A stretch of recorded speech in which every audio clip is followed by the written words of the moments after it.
Have you done polling?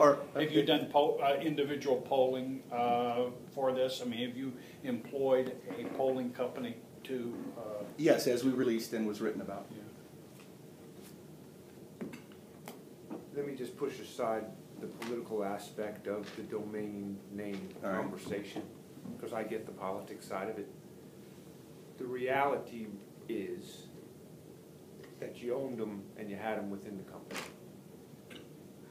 Just give me a little bit of background of how that occurred, or what your specific knowledge was in the ownership of them. Can I really, I mean, I thought going into this that we'd actually be talking about real issues. This has been written about and reported on by Bob and several other good staff members of the news press and the Naples Daily News.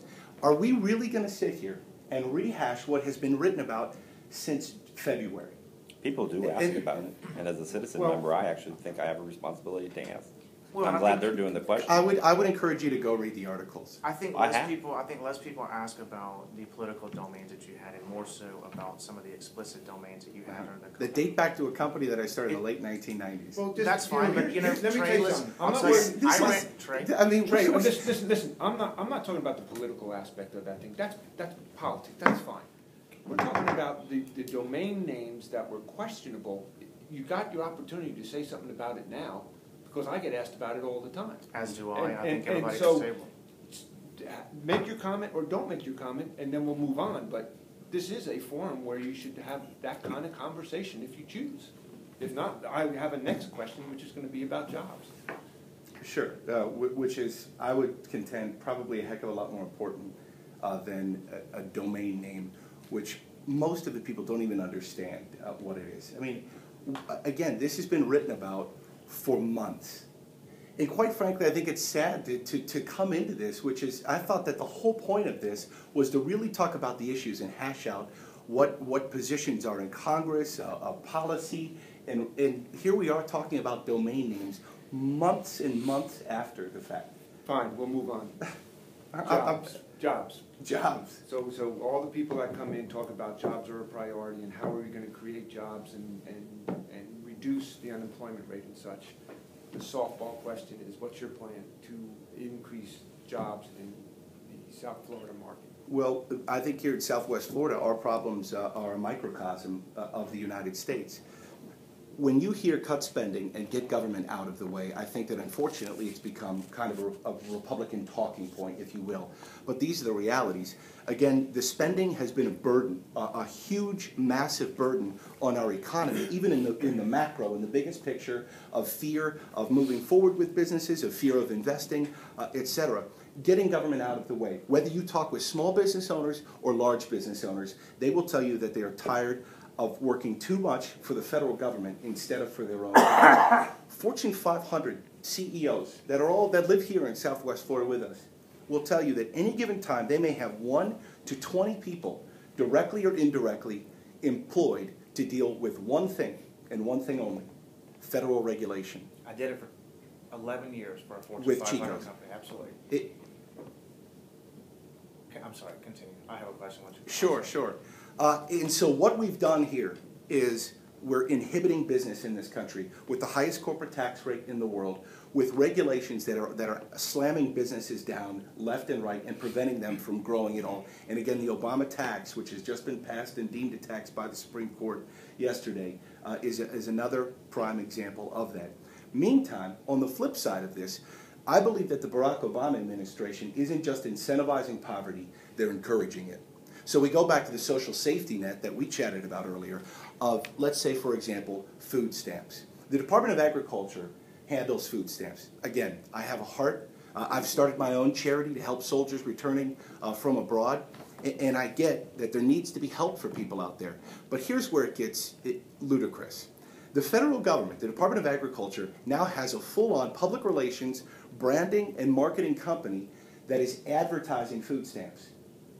So again, this goes back to, and they're advertising, by the way, on the conservative radio station here, which is insane to me that they're doing so on Rush Limbaugh's show.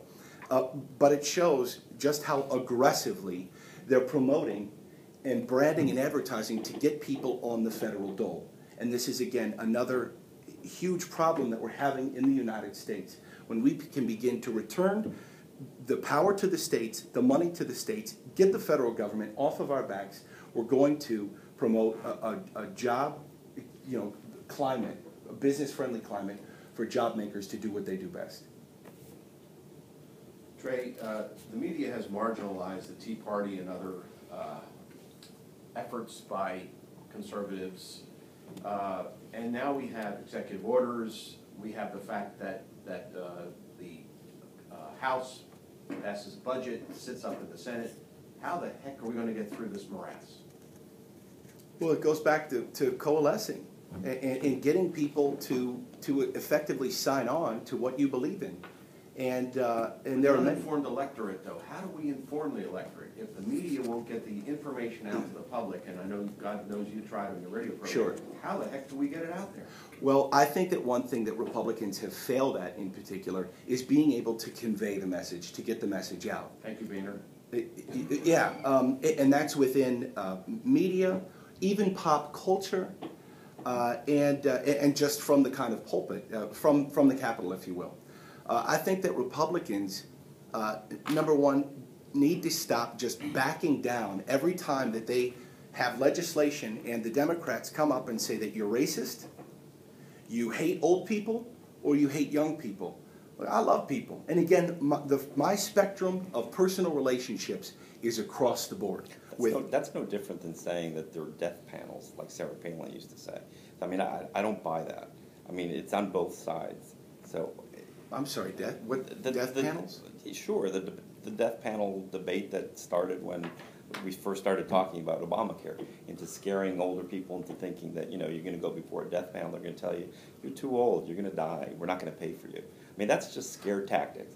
That's not coalescing.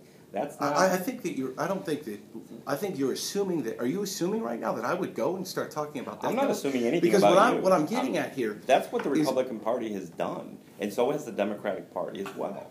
And he says, how do we get out of this morass? I mean, how do we get out of this morass? Let me change to one thing to tax reform. For the record, faces are now kind of gasping for air. So, if I can change it to tax reform for one moment, and the reason is this: first of all, this newspaper has editorialized positively toward the Tea Party because of the issues of First Amendment. We've also editorialized against the millionaire tax. We've editorialized against the leadership of Obama and against also Obamacare. Just to clarify. Sure. But what we do have this. This question on is how do you reform taxes, and this is where the context is. We have urged the legislature to do so since 2007. They refused to do so. We've urged federal government to do so, but they've refused to do so. How can you persuade your colleagues to do so, and what does that tax reform look like? Okay, so tax reform. I am a proponent of the fair tax. I think that it encourages saving. It taxes consumption, not labor. I like it a lot. I would sign the matching DeMint legislation in the House. But in terms of simplifying the tax code, when you often hear we need to get lobbyists and money and corruption and power out of government, the reality is that the reason that we have that is because government, again, is picking and choosing and so involved in where they're giving a tax credit, a tax incentive, a tax break. When government begins picking and choosing, that is when you usher in that kind of lobbyist influence. You get government out of the private sector, and you remove the lobbyist power and corruption influence out of government. Now, related to that, you got the Citizens United issue, because this comes to mind now. The Supreme Court upheld it, but it doesn't mean that Congress can't come back with campaign reform. Would you support any kind of campaign reform that would limit the amount of money that goes to candidates, or at least that would in some way... because as much as theoretically the argument is that money doesn't corrupt politics, in many cases we see that it does. The Supreme Court just upheld, or rather just rejected the Montana decision earlier this week with regard to campaign finance limitations. Could you talk a little bit about that? I think limiting campaign finance is limiting free speech. And that's where I stand. So as a past corporate lobbyist, much of what you said about having lobbyists in the system does create issues. I can tell you that I probably helped create some of those, so I'll take some fault. All right. With that being said, majority of your CEOs of Fortune 500 companies, the reason they have lobbyists is so they don't pay taxes. Most of the time, corporate lobbyists focus on tax issues and finance issues with the exception of the occasional tort reform that comes through and some medical stuff and immigration in a sense, for most people that are recruiting from high-level executives in other countries, not necessarily borderline immigration. With that being said, how do you take a stance on not accepting cash from Fortune 500 companies with big dollar values, and take your stance on who you will and won't let in your office and what issues you'll focus on? Well, I'll have an open door for anyone that wants to talk or share a philosophy or an issue. Now, a lot of this responsibility goes to the person that's elected in office. I'm a believer to again go back to coalescing and understanding and learning. I'm a believer in talking with everybody and learning from everyone. Again, I have my core values and principles that I will always stand on.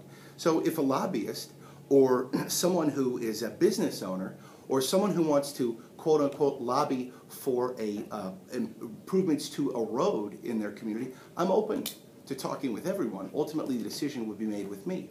I'm not going to just automatically shut the door to someone because, for example, they're a Democrat or liberal.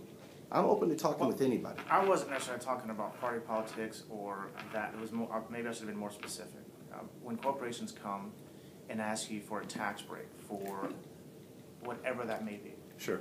Are you open to doing those things? A, B, if that same company made now an unlimited amount of donation to your campaign, do they get first in line, or they still go to the back of the line? No, I'm not prioritizing anyone based on how much money they were to donate to a campaign. Well, we have 5 minutes left of the, Sure. the interview. Are there any other questions that before we get to the conclusion? What will be your priorities if you are elected?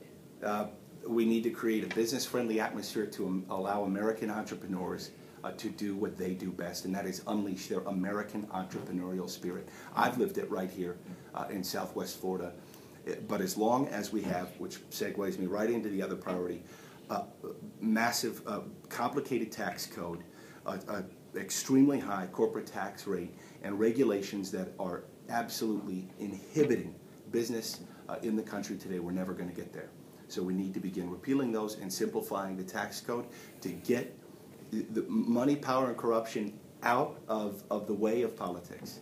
And I believe that I'm the boldest voice to be able to go up to Washington to not only stand for what this community believes in, but also be able to coalesce Republicans, Democrats, and the American people around those ideas. There are lots of people who are talking about what you're talking about, and believe that one of the remedies would be hanging the Ten Commandments in more places in Washington and in Fort Myers. How do you feel about that? I have no problem with the Ten Commandments going up, but again, what the issue is the question of the religion versus federal government, where religion has a role in it. Talking about morality here first. The Ten Commandments relates to principally morality. Yes. And you're talking about morality. So the question then is, would you hang it or not? Yes, I have no problem with the Ten Commandments being hung. But what you're talking about is in a school. I believe that our education dollars need to return from Washington back to local control. And when we have local decision makers making the best choices for our kids, I think that we foster a competitive environment among communities, counties, and even states, and we can begin to improve education in this country. Well, Mr. Radel, any final thoughts before we conclude? Thank you. I will say that while I am a conservative Republican running for this office, I will always have an open door for anybody regardless of their belief. And I'm in this to win this. I am determined and working harder than anyone to get elected on August 14th and in the general election. And when I do, I'm here to represent and serve, more importantly, all of Southwest Florida. This community has been wonderful to me in my broadcast career, owning businesses, selling a business, the charity that I started up with my wife, and now being home to our child. I would love nothing more than to serve all of this community. in Washington. Again, I can't thank you enough for your time today. This is great. This is why we campaign. It's to